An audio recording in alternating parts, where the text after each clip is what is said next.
First ever factory outlet Mukunda jewellery KPHB Kothapet Khammam Somajiguda Hanamkonda. జై శ్రీకృష్ణ. ఆండాల్ తిరువడిగళే శరణం. ఉత్తర భాగంలో ఉన్నాం మనం ఇప్పుడు తిరుప్పావైలో కదండి. 16వ పాసురం నుంచి ఉత్తర భాగం అంటే 30 పాసురాల ధనుర్మాసాన్ని 2 భాగాలుగా కనుక మనం చేసుకుంటే, ఒకటి పూర్వభాగం అంటే 15వ పాసురం వరకు పూర్వభాగం ఉంటుంది, 16 నుండి ఉత్తర భాగం అవుతుంది. అలాగా 16వ పాసురం ద్వారపాలకులను ప్రార్థించే పాసురంగా చూసాము. దాన్ని ఆచార్య ప్రధాన పాసురం అంటారు. అలాగే 17 కూడా ఆచార్య ప్రధానమైన పాసురం. ఎలా అంటే భగవంతుడిని అందించేటటువంటి తత్వం ఎందులో అయితే ఉంటుందో దాన్ని ఆచార్య ప్రధానం అంటే గురు ప్రధానం అన్నమాట. ఎందుకంటే పరమాత్మ తనంతటగా తాను అందలేడు, మనం అందుకోలేము. మధ్యలో ఆచార్యులు ఉంటే ఇగో ఇలా ఇలా చెయ్యరా అలా చెయ్యరా అని దిశానిర్దేశం చేస్తారు అదన్నమాట. కాబట్టి 17వ పాశురం ఈ ఆచార్య ప్రధానమైన పాశురం అని చెప్తారు. అలాగే ఇందులో దాన ప్రధానం అని చెప్తారు. అంటే ఏంటి, ఎవరికైనా పెద్దలకి సన్మానాలు సత్కారాలు అలాంటివి చేయాలి అంటే కూడా ఈ 17వ పాసురం రోజు బాగా చేసుకుంటారనమాట.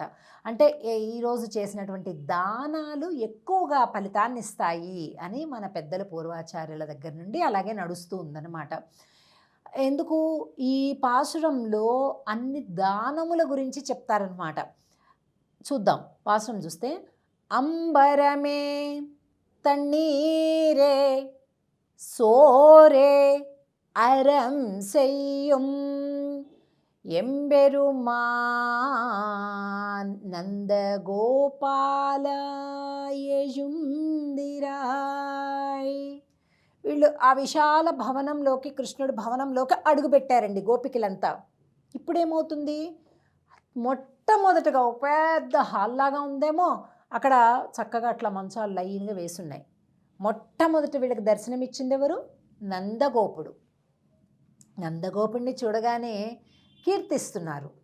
మరి నిద్ర మేలుకొల్పాలి కదా, వీళ్ళ యొక్క రిక్వెస్ట్ ఏంటో, ప్రార్థనలు ఏంటో వినిపించాలి కదా.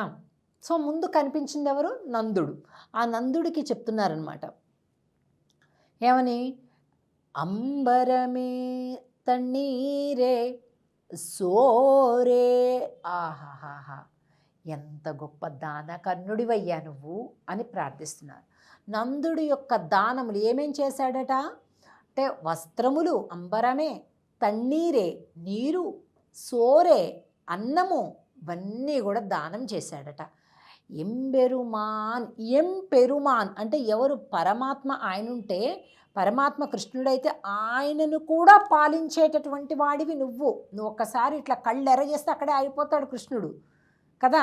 ఆయన అదుపాజ్ఞంలో పెరుగుతూ ఉన్నాడు కనుక ఎంబెరుమాన్ నందగోపాల యజుందిరాయ్, నిద్ర మేలుకోవయ్యా అని అడుగుతున్నారు. ఇప్పుడు మనకు ఒక సందేహం వస్తుంది, ఏమండి దానాలు ధర్మాలు అంటే కర్ణుడు గుర్తొస్తాడు మనకి, లేకపోతే వెన్నుముక దానం చేసినటువంటి దదీచి గుర్తొస్తారు, లేకపోతే మాంసం కోసి పౌరాన్ని కాపాడిన శిబి చక్రవర్తి గుర్తొస్తాడు. ఇక్కడ నందుడేమిటండి కొత్తగా ఉంది అని అనిపిస్తుంది మనకి. దీనికి ఒక కారణం ఉంది. శ్రీకృష్ణుడు అంబరమే వస్త్రాలు దానం చేశాడు. ఎవరికండి? ఎవరికి ఊహించగలరా? ద్రౌపదికి. మానం పోయేటటువంటి ఆ కుల స్త్రీకి వస్త్రాలను ఇచ్చి ఆమెని కాపాడాడు స్వామి. అది అసలైన దానం. ఊరికే నేను దానం చేశాను కాబట్టి నాకు దానం చేసిన ఫలితం రావాలి కాబట్టి అని ఇవ్వటం కాదు దానం. వాడికి ఏది అవసరమో అది ఇవ్వాలి.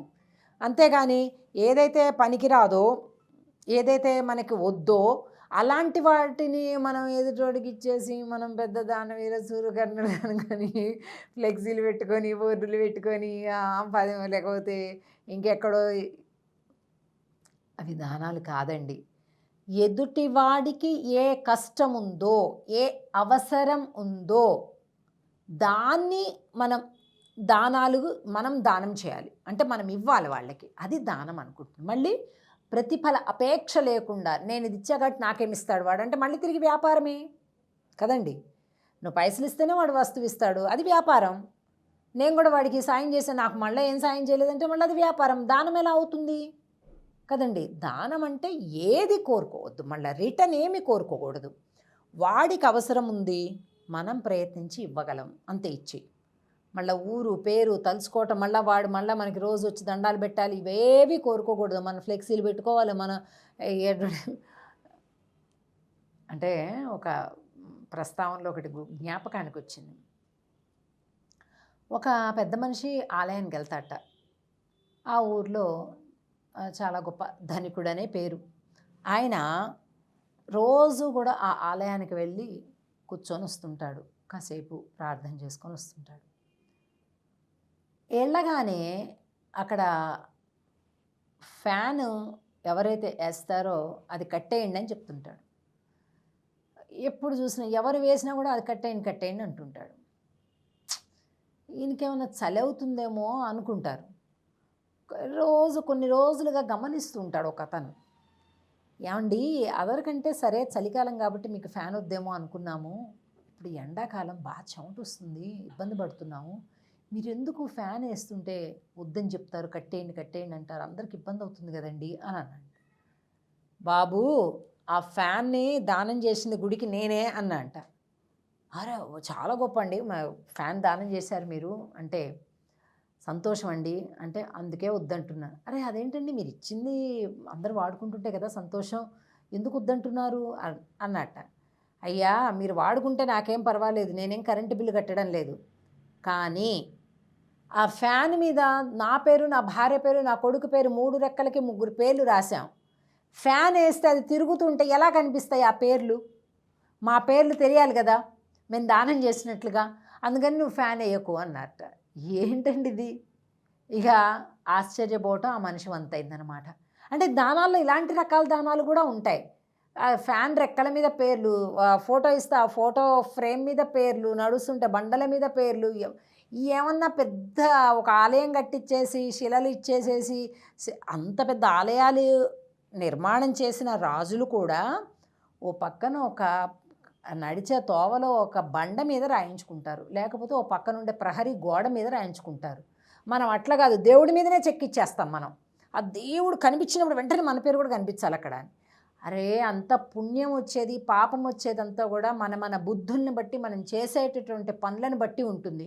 దేవుడు కాళ్ళ కిందనే, దేవుడి కంటే హైలైట్గా మన పేరు ఉండాలి అని ఫోకస్ పెడితే దానఫలం ఎక్కడి నుంచి వస్తుందండి అసలు? అంటే ముందు అసలు భావనా శుద్ధి జరగాలి మనకి. అంటే కుత్సితమైనటువంటి ఆలోచనలతోటి మనం ఎన్ని పాపపు ఆలోచనలైనా చేయొచ్చు, ఎన్ని పాప పనులైనా చేయొచ్చు, ఎంతమందినైనా క్షోభ పెట్టచ్చు, ఎంత అన్యాయమైనా చేయొచ్చు, కానీ మన పేరు అక్కడ పెద్ద అక్షరాలతో ఉంటే అన్నీ పోతాయి. ఇది పోదు, అలా కాదు అన్నమాట.